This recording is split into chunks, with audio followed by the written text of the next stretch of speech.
Hello दोस्तों, नमस्कार, जय श्री कृष्ण, राम राम। कैसे हो आप सब लोग?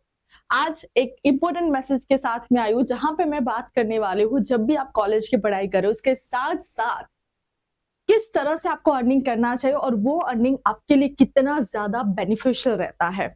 जब मैं खुद कॉलेज कर रही थी और उस वक्त जब मैंने वो वो ये सारे बहुत सारे तरीके नहीं थे जो मैं आज आपको बताने वाली हूँ, लेकिन मेरे पास और क्या तरीका था जिससे मैं अपने फाइनेंशियल कंडीशन जो भी थी अच्छी थी, बट फिर भी पापा से बार बार पैसे मांगना मुझे बिल्कुल पसंद नहीं था।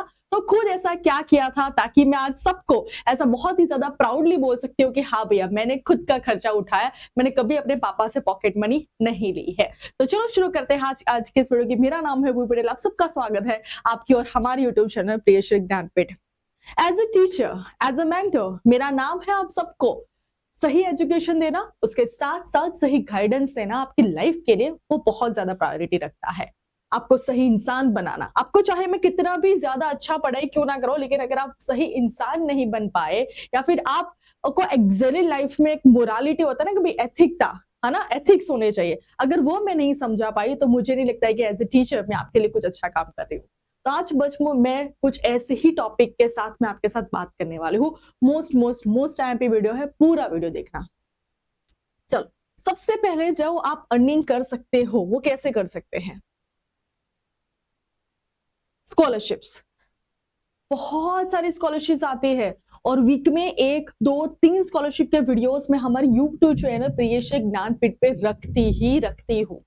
उसमें वहां पे आपको क्राइटेरिया क्या है, एलिजिबिलिटी क्राइटेरिया, आपकी फाइनेंशियल कंडीशन क्या होनी चाहिए, आप इंडिया से बिलोंग करते हो या फिर किसी स्टेट से बिलोंग करते हो, उसके साथ साथ आपकी फाइनेंशियल कंडीशन या फिर फाइनेंशियल इनकम क्या होनी चाहिए, वो सारी की सारी इंफॉर्मेशन मैं प्रोवाइड करती रहती हूँ। जब मैं मेरी कॉलेज टाइम की बात करूँ तो मुझे नहीं पता था कि स्कॉलरशिप जैसा भी कुछ आता है, बट फॉर्चुनेटली अनफॉर्चुनेटली, डेस्टिनी ले लो, लक ले लो, कि जो कॉलेज में मुझे चाहिए था नहीं चाहिए था वो मुझे नहीं पता था। मेरा पापा का सिर्फ और सिर्फ एक ही ड्रीम था कि हमारा घर यहाँ पे है, 10 किलोमीटर्स के अंदर मुझे कोई कॉलेज चाहिए मेरी बेटी के लिए जहां से वो इजीली ट्रांसपोर्ट कर पाए, और मुझे वही कॉलेज में, नजदीकी कॉलेज में TFWS में मिल गया, जिससे पापा का एक टेंशन तो खत्म। 4 साल के लिए उनको कभी भी मेरी कॉलेज में फीस पे करने के लिए आना ही नहीं पड़ा।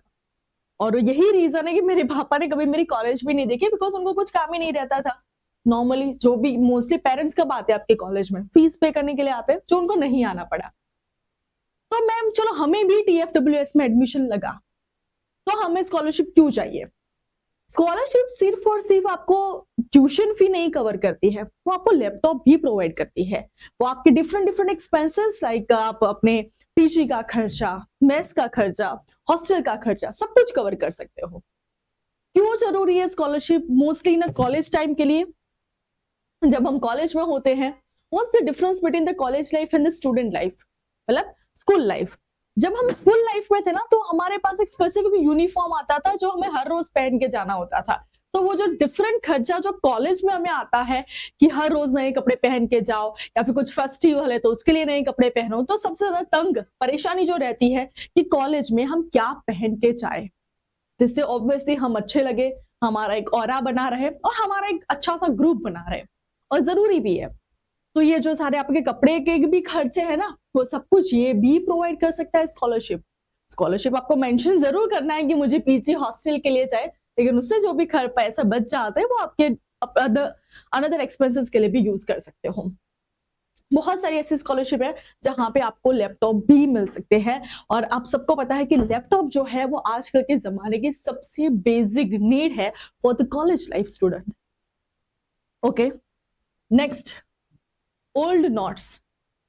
मैं खुद की बात करूं, अगेन मेरी जर्नी जो आप मेरे साथ कनेक्ट कर पाओगे।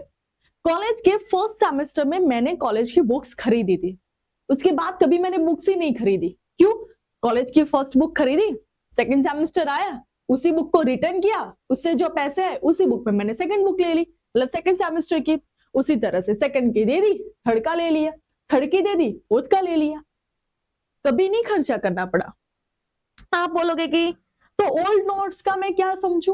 ओल्ड नोट्स का आप ये समझ सकते हैं कि फॉर एग्जाम्पल आप सेमेस्टर 1 में अभी हो, और सेमेस्टर वन में आपने बहुत अच्छे की नोट्स बनाए हैं या फिर नोट्स बनाए हैं जहां से आप जीटीयू में पास होने के डिफरेंट जो भी इंपॉर्टेंट पॉइंट्स है या फिर इंपॉर्टेंट थियोरीज है वो आपने लिख दी। तो आपके जो जूनियर्स हो गए आप उनको वो नोट्स ट्रांसफर कर सकते हो, उनको सेल कर सकते हो। या फिर 11th-12th में आपने अच्छे से पढ़ाई की है तो आपने केमिस्ट्री, बायो, फिजिक्स के आपने कुछ लिखा होगा, नोट्स बनाए होंगे, इक्वेशंस के कुछ नोट्स बनाए होंगे। तो बहुत सारे ऐसे स्टूडेंट्स हैं जिनको ये सारी चीजें चाहिए। क्यों? बिकॉज उनको काम नहीं करना है, उनको इक्वेशंस नहीं लिखने, उनको आइडेंटिफाई नहीं करना है। अगर आपने अच्छे से काम किया है तो आपको रिवॉर्ड मिलना चाहिए। और रिवॉर्ड किस तरह से मिलेगा? आप जो भी अपनी जो पुरानी नोट्स है उसको सेल करो और उसको पैसे कमाओ। नेक्स्ट है टीचिंग। अगेन मुझे एक और मेरी जर्नी की याद आ रही है। मेरे वक्त ये मुझे ओल्ड नोट्स नहीं पता था, ये मुझे स्कॉलरशिप नहीं पता था, लेकिन एक तरीका मैंने ढूंढ लिया था पैसे कमाने का। क्या था पता है? कि जो असाइनमेंट्स लिखते हैं, आप सबको पता होगा कि जिन जिन लोगों को असाइनमेंट लिखने में दिक्कत आती है वो कहीं बाहर पैसे देके असाइनमेंट्स लिखवाते हैं। And I am the one जो अपने खुद के असाइनमेंट सबसे पहले कंप्लीट कर देती थी और उसके बाद जो मुझे फ्री टाइम मिलता था मैं बाकी के जो ऐसे बड़े बड़े बिगड़े लोग होते हैं जिनके असाइनमेंट लिखने में दिक्कत आती थी उनके पर पेज कुछ एक अमाउंट फिक्स होता था और उनके असाइनमेंट्स में लिखती थी। और वही स्टूडेंट्स के असाइनमेंट्स लिखती थी जो कंटिन्यूअसली मेरी स्टडी चल रही है, मतलब मेरे ही सेमेस्टर में हो, ताकि एक बार मैंने असाइनमेंट्स किया मुझे याद रह गया, मैंने उस दोबारा दूसरी बार असाइनमेंट्स किया जिसके मुझे पैसे भी मिल रहे और 2 बार लिखने से मुझे समझ में भी आ गया। दैट इज अनदर वे जो मैंने फाइंड आउट किया था। आप बोलोगे कि मैम लेकिन मेरी फाइनेंशियल कंडीशन अच्छी है, मुझे पापा पैसे दे रहे हैं। बहुत सारे ऐसे भी पेरेंट्स हैं जो दिक्कत करते हैं स्टूडेंट्स की लाइफ में आज के जमाने में। बहुत सारे ऐसे स्टूडेंट्स को जब हम काम पे रखते हैं और ऑब्वियसली जब आपका स्टार्टिंग बेस पीरियड होता है तब इतने ज्यादा हम आपको पैसे नहीं देते बिकॉज आपके पास इतना एक्सपीरियंस नहीं है। तो पेरेंट्स क्या बोलते हैं पता है? बेटा तू इतना क्यों काम कर रहा है, तेरे पापा जिंदा है, तुझे सब कुछ देंगे, तू काम मत कर, इतने पैसे में के लिए तू इतना ज्यादा क्यों काम कर रहा है? तो सबसे ज्यादा जो दिक्कत आ रही है वो पेरेंट्स की आ रही है। वो ये सोच रहे हैं कि मैंने जो लाइफ में टॉलरेट किया है, जो सहन किया है, जो हार्डवर्क किया है वो मेरा बच्चा ना करे, वो स्मार्ट वर्क और सही तरीके से आगे बढ़े, उसको इतना ज्यादा मेहनत करने की जरूरत नहीं है। क्यों नहीं है भाई?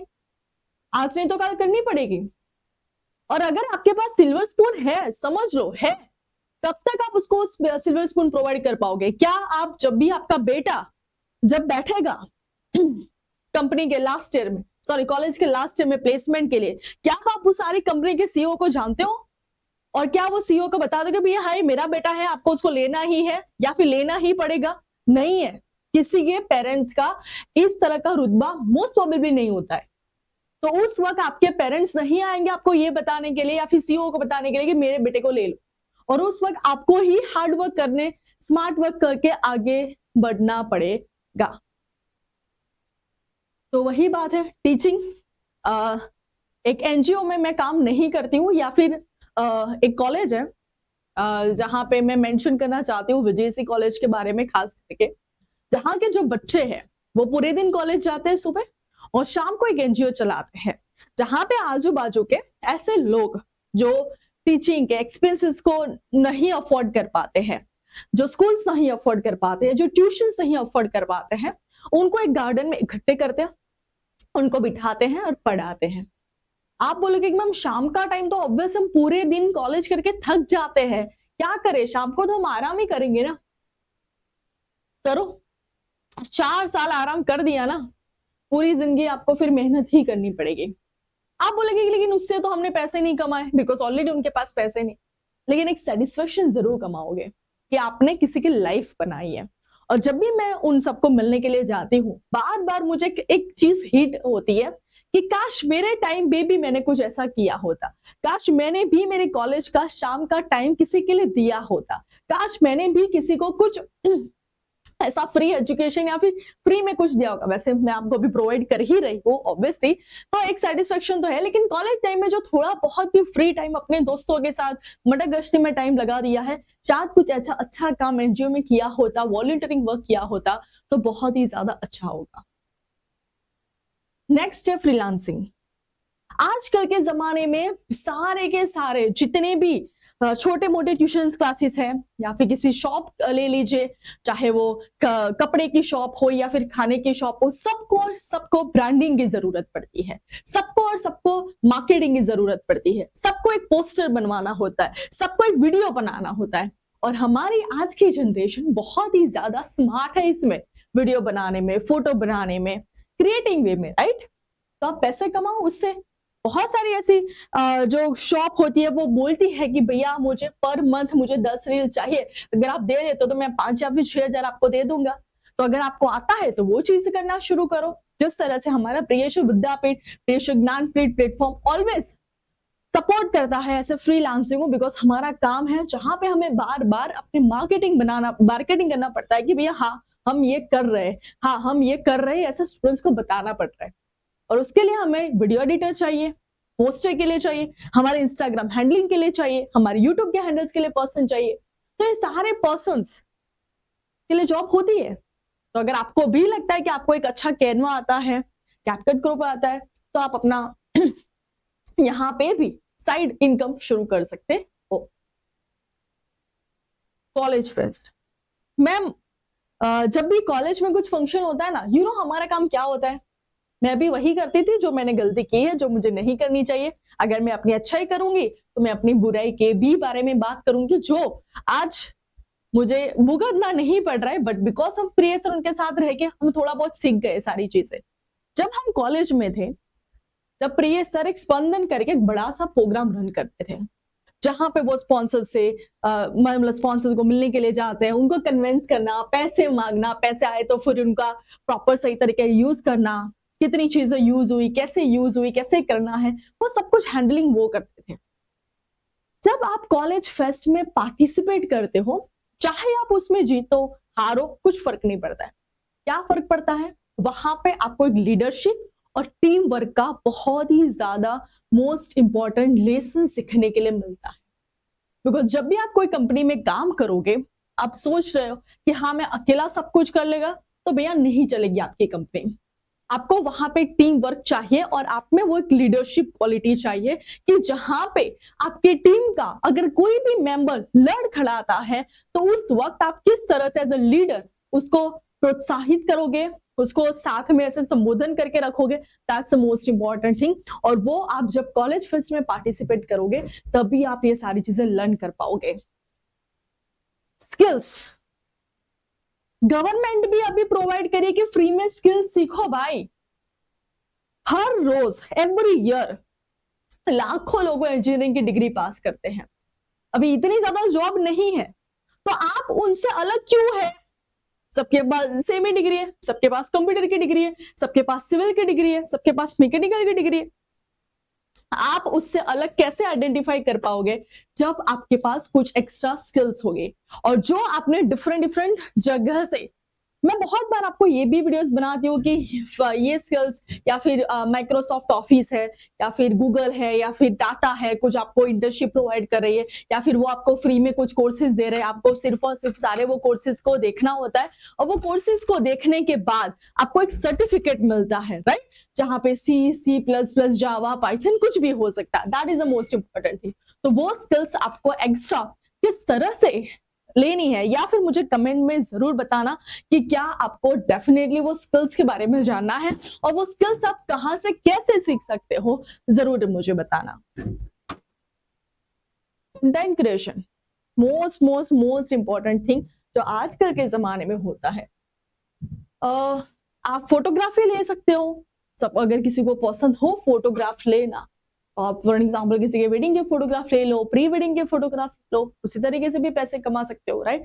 कंटेंट डालो अपना खुद का, इंस्टाग्राम बनाओ, यूट्यूब बनाओ, बिकॉज जब भी कोई प्लेटफॉर्म की शुरुआत होती है तो वो जीरो से ही होती है। डेफिनेटली आपको स्टार्टिंग पीरियड पे ऐसा लगेगा कि मैं इतना ज्यादा हार्डवर्क कर रहा हूँ, इतना ज्यादा मेहनत कर रहा हूँ, क्या रिटर्न में तो मुझे तो व्यूज ही नहीं आ रहे, लाइक्स भी नहीं आ रहे। लेकिन डेफिनेटली एक ना एक दिन तो आएगा जहां पे आपको व्यूज और आपके कंटेंट की कदर होगी।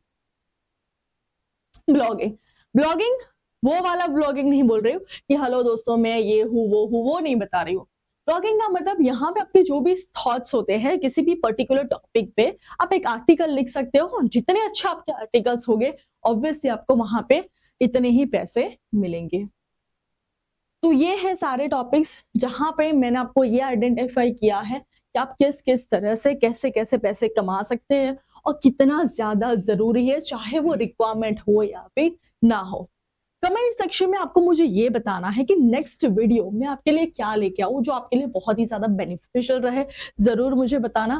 तो या मिलते हैं हमारे नेक्स्ट वीडियो में, ત્યાં સુધી સૌને મારા જય શ્રી કૃષ્ણ, રામ રામ, ટેક કેર।